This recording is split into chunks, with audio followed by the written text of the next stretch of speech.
Life has been an uphill struggle for Jack Przepiórka. The son of immigrants, he lives in the poor Paris suburb of Saint-Saint-Denis, one of the underprivileged areas known as the banlieue.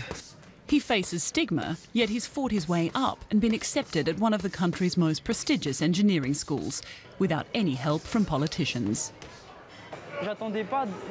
I wasn't even expecting them to help me succeed. Politics is like a reality TV show where they're playing chess instead of trying to help us. Things couldn't have been more different for Benjamin de Courgelet. He was born in an affluent part of Paris, into a wealthy family that could afford to send him to the very best schools.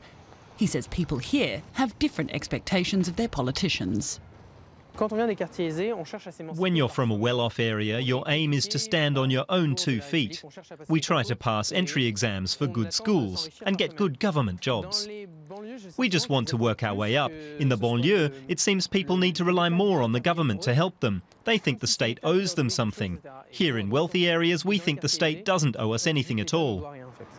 And yet, even the wealthy's trust in politicians has been shaken, especially since their candidate, Francois Fillon, was hit by financial scandal.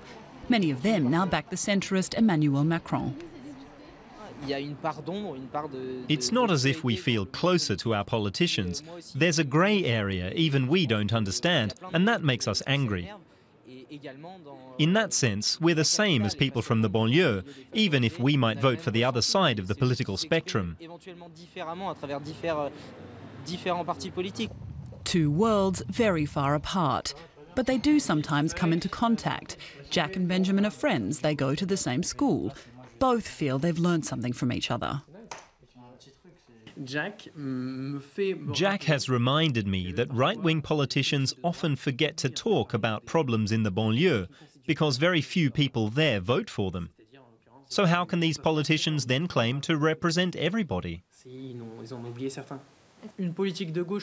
Pure left and right-wing policies can't solve all the country's problems anymore.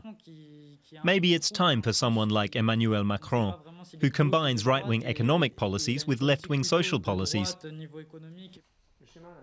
Both Jack and Benjamin hope Macron will beat his far-right opponent, Marine Le Pen, and that could finally bring their two worlds closer together.